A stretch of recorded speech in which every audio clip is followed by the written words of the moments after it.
Remember, the magic will only last so long. The last stroke of midnight, the spell will be broken. I suppose there hasn't been much to celebrate until now.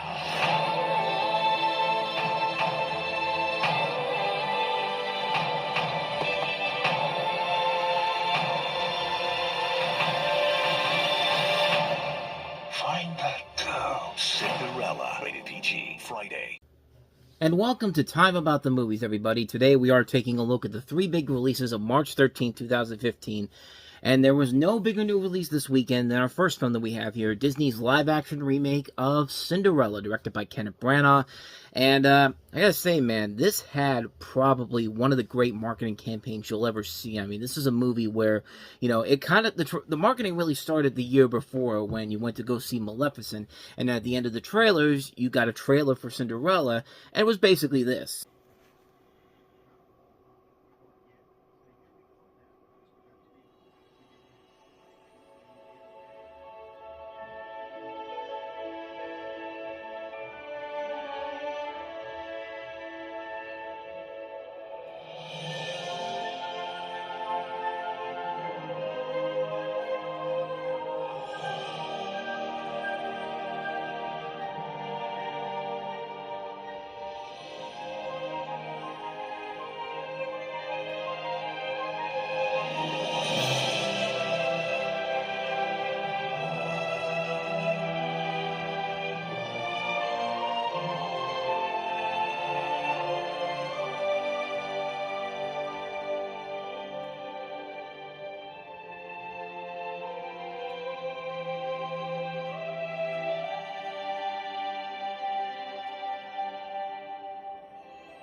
I mean, all you gotta do is just show the shoe, and you pretty much know, well, technically it's not a shoe, it's a slipper, but you show that slipper, and pretty much everyone should know what that's a trailer for. I mean, at the time, it was mixed opinions on that, just showing the shoe in general, but honestly, that's one of the great teaser trailers out there, because you really don't need to say too much about what the movie they're promoting is. All they gotta do is just show you the slipper, have the Disney logo there, and then tell you the release date, and I think you can figure out what this actually is, but apparently, a lot of people didn't get it back then, but I still think it's one of those great teaser trailers that doesn't get mentioned all that much. But let's talk about the Cinderella movie itself. You follow the story of a young Ella, played by Lily James, so technically her name's not really Cinderella. It was basically a name given to her by her evil stepsisters. But Ella, whose merchant father remarries following the tragic death of her mother, and keen to support her loving father, Ella welcomes her new stepmother, Lady Tremaine, played by Cate Blanchett, and her daughters, Anastasia and Drizella, into the family home.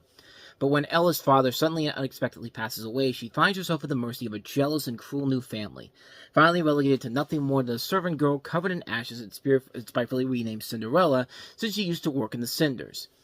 Ella could easily begin to lose hope, yet despite the cruelty inflicted upon her, Ella is determined to honor her mother's dying wish and to have courage and be kind.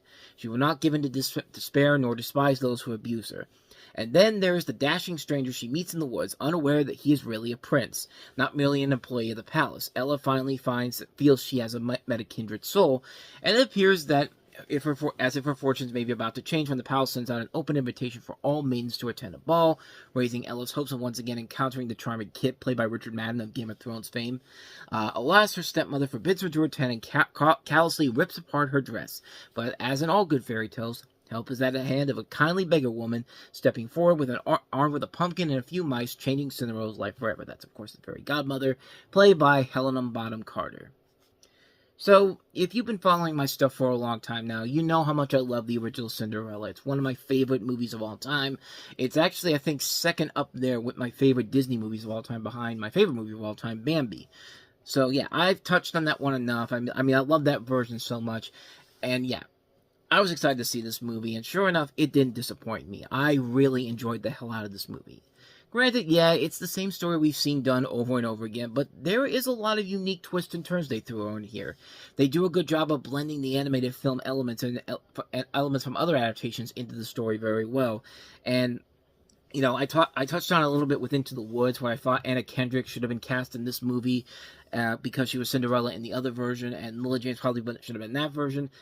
Obviously, that's not true whatsoever. As much as I loved Anna Kendrick in Into the Woods, Lily James is just pitch perfect as Cinderella. I mean, she fits into who I easily see as the equivalent of a live-action Cinderella. She steals every moment she's on screen. Her performance is such a great turn, and no proof of that comes in full force when you watch her in that ballroom scene with the prince, and, you know, the prince goes, you know, and Cinderella's just like, oh, they're all looking at you, and the prince is just like, believe me, they're looking at you, and you can definitely tell that when you watch this movie. I mean, they do a fantastic job of making her the center of attention, and making her a likable character, too. Like I said, this is a character that gets beaten around by her family members, and just, you know, she could easily give up hope and just basically take this and just be reduced down to just a mere peasant of her former self. But no, she doesn't do that. She really is very compelling in this movie to watch, and it's boasted by Lily James giving this really good performance. She's also a good singer, too. She does this really good version of A Dream is a Wish Your Heart Makes that plays in the end during the credits. I mean, I really thought she was absolutely fantastic in this. I even liked Helena Bonham Carter in this. You know, she plays the fairy godmother, and she also does a good rendition of Bibbidi Bobbidi Boo. A lot of the rest of the cast are really good. I really loved Cate Blanchett as Lady Tremaine. I thought they did a good job of making her not just do the same performance that was done in the animated movie. They gave her a unique way to be just this evil, spiteful person who is really simply just jealous of Cinderella because she's more beautiful than she is. And I mean, yeah, everybody here is really good. Richard Madden, I thought, was very good as Kid. I like the chemistry he had with Lily James in here. They're kind of taking those elements that were in Cinderella 3 by making the prince more of an interesting character. Because in the first movie, he really wasn't an intriguing character whatsoever. He was just basically the prince. He doesn't even have a line in that movie. But yeah, I like that the third film did give him more to do, and they bring it into this film very well, too. I thought Stellan Skarsgård was really good as the Grand Duke. Derek Jacobi was very good as the King. Holly Granger and Sophia McShera were very good as Anastasia and Drizella. You even see a little bit of the brief scenes with Ella's parents, including Ben Chaplin and Haley Atwell, who I thought were actually really good in the movie. The film looks gorgeous, man. I mean, this is the style of filmmaking that we're used to seeing from Kenneth Branagh, and it's interesting to see Disney do a period film like this, and they pulled off very well here. They make this look very impressive. Unlike, you know, it's interesting because they didn't spend a whole lot of money on it. I mean, $95 million is still a lot of money, but certainly is much less than, say, the $200 million blockbusters that the Disney live-action films have kind of now become. The fact that they were able to pull this off with $95 million is extremely impressive on their part. I mean, I was really hoping that, you know, if they could bring this style to Beauty and the Beast and some of the adaptations they had coming up, I think this might have been the right move to go. And unfortunately, that wasn't the case. Not everyone was bad, per se. In fact, there was a time when most of them I didn't hate whatsoever, like everybody else did. Like, I didn't hate The Lion King. I didn't hate, what was another one? I was going to say Jungle Book, but everyone loved the Jungle Book. But, you know, I didn't hate Lilo and Stitch. I didn't hate Snow White like everybody else did.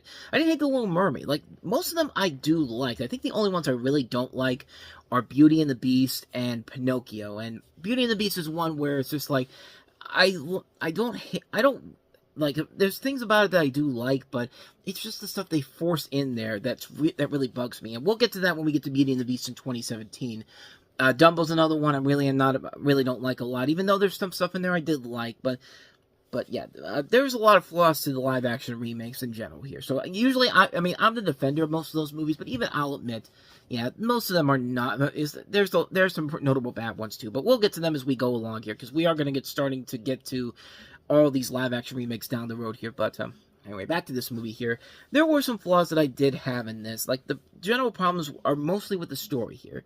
You know, all the parents end up dying of unknown diseases. Like, they never give us an indication of what killed them off. I mean, did they all just go over the way of the Oregon Trail and just die of dysentery? I mean, that's pretty much what I think happens, because simply and effectively, you know, you never figure out what the hell's going on to everybody here.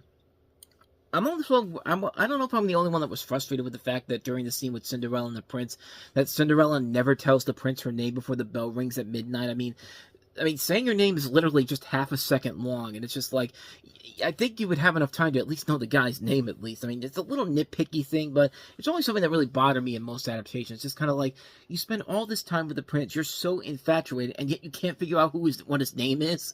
Like, I mean, But then again, if you really want to be I'm being nitpicky on this because literally in the animated Little Mermaid, it takes Prince Eric about a day or two before he actually asks her what her damn name is. So, I mean, this was probably a problem that was way back in the day, but also, as much as I like Stellan Skarsgård in this, I don't think making him the Grand Duke sort of this traitor to the king works, because not only does his plan backfire pretty quickly, but the Grand Duke was never meant to be a traitor to the king in the original animated movie. And you know, these are some of those changes that I completely agree with people they shouldn't make in this. Like, as much as I love the Lilo and Stitch remake we just had, I completely agree that Jumbo shouldn't have been the villain in that movie. I mean, that really was something where it's just like, okay, you could say whatever you want about the rest of the movie, but I will agree with you on that front there. And here, there's no reason for the Grand Duke to be kind of the antagonist in this. I mean, I'm getting sick and tired of movies adding pointless villains for no reason whatsoever. And, you know, Noah had that same problem the year before. We have Ray Winstone's character being the villain for no reason whatsoever. And this is right up there with that in general. I mean, overall, man, I can't really say much more about this film than I haven't already said already. I really enjoyed the hell out of this. This is probably my favorite Disney live-action remake behind 101 Dalmatians, the 96 one. I mean, this is a very good movie that works casting-wise, visual-wise. Yeah, it's more of a been-there, done-that type of a story, but a very good been-there, done-that type of a story. Kenneth Branagh's unique vision of this and the casting pushes this adaptation's heads above what it could have been, and I really do enjoy it. As somebody who really loves the original Cinderella, I thought they did a fantastic job of adapting this into a live-action film, and it works really, really well. So, yeah, I do recommend this one a lot. Before we move on to the next movie, though, I want to talk about the short that was playing in front of this, which was kind of a big deal, and that was Frozen Fever. Check this out. On March 13th, Come on, it's time. it's the perfect day Don't touch anything. for a new Frozen treat. I'm not eating cake, Olaf, it's for Anna. and it's for Anna.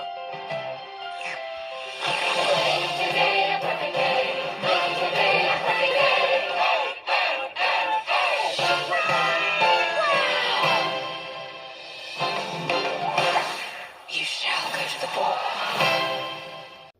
And it was a big deal simply because it was the first time you saw Frozen after the big success of the movie a year and a half ago. So this is basically a short film where you have Anna's birthday and Elsa's planning to throw her the perfect surprise party with the help of Kristoff, Sven, and Olaf. However, after planning the huge party and as Anna is being led on a party treasure hunt, Elsa finds that she has caught a cold. She starts sneezing and produces a group of small snow people, much like Olaf, with every sneeze. After some near misses, a very exhausted Elsa finally makes it with Anna to the courtyard where the party has been arranged. It's a big hit, and at last Anna manages to convince Ella to let her lead her to bed and take care of her. Meanwhile, Olaf has taken the tiny Snoogies snowman under his wing and taken them to Elsa's ice castle with the help of Kristoff and Sven, where they stay with the puzzled Marshmallow. And essentially, like I said, this is kind of just a short film coming off of, you know, it's very similar to the Tangled short film that was in front of the 3D re-release of Beauty and the Beast. I mean, it's a good short. It's a really good short in general. They're not doing a whole lot of story development or something that outpaces the preceding film, just so long as the short can still be entertaining, and it generally is. The new song, I think, is very catchy in this. The characters are still likable. The story is really good. I think it is a really good short, but nothing amazing in general here. I mean, for Frozen lovers, I think they'll definitely get a kick out of it. I do remember when this was coming out, this was another one where a lot of people were very mixed on it because they mostly thought that, oh, it's just Disney selling more toys and all that. Well, if you consider Frozen being one of the more successful properties that Disney has had in the last 20 years, I can't blame them for trying to exploit this as much as they can. And if it's good, what's the big deal? I mean, it's a good short in general, but this was around that time when when this sudden backlash on Frozen was starting to happen because, oh, it's a gigantic hit and everyone loves it, so that means I gotta hate it. Just like, no, you could still enjoy it even if it's all over the place. I mean, it's a good movie and it's a good short that they did here. The same thing happened with the next Frozen short they did, Olaf's Frozen Adventure, which, I mean, it's a good short. Probably not the best place to put it out there with Coco, but again, we'll touch on that in 2017. But I mean, yeah, this is a short that actually does work overall. Like, if you love the characters from Frozen and want to see a new adventure with them, this is worth it, and it's definitely worth a watch. So, alright, so with all that said, that is Cinderella plus Frozen Fever. So let's go ahead and move on to the other two new releases this week. Liam Neeson starring in Run All Night with Ed Harris. I just told your boy that he was going to shoot my son.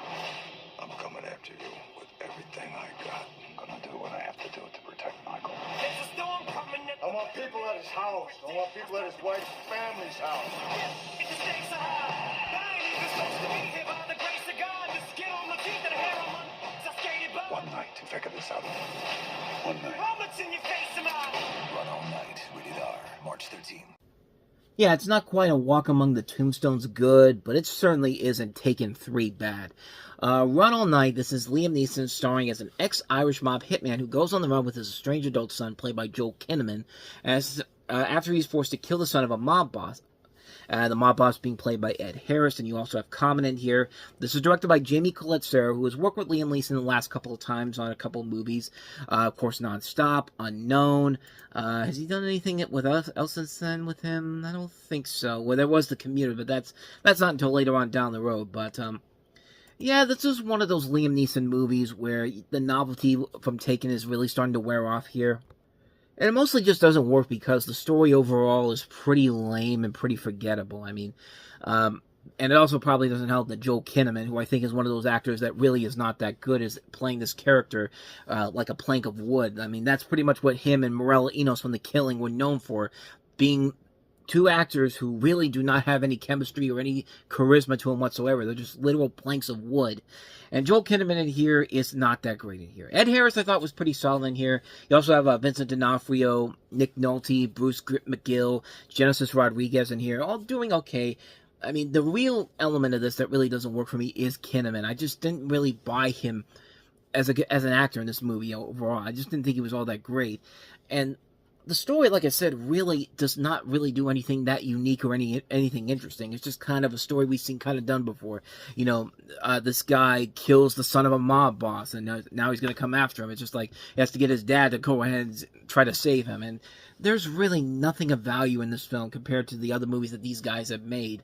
And like I said, Liam Neeson, it really did feel like he was kind of running on fumes at this point because of the success he had with Taken, and even that was wearing off by this point in time. It's just like it was getting to the point where Liam Neeson was really kind of heading into that territory where he would just take whatever action movie he has available to him, and they'll put it on the big screen because he was such a big star in Taken. And it just didn't work. It was a movie that really misfired on so many levels, and yeah, I didn't hate it, but I didn't love it either. It was just a movie that's just kind of like a very underwhelming mess of a film. I think that's pretty much all you have to say about that one, Run All Night. So, let's go ahead and move on to the second best movie of this week and our last film, that is It Follows. You are. It's somewhere, walking straight for you.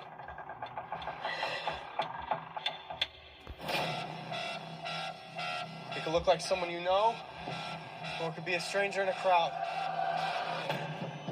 Whatever helps it get close to you.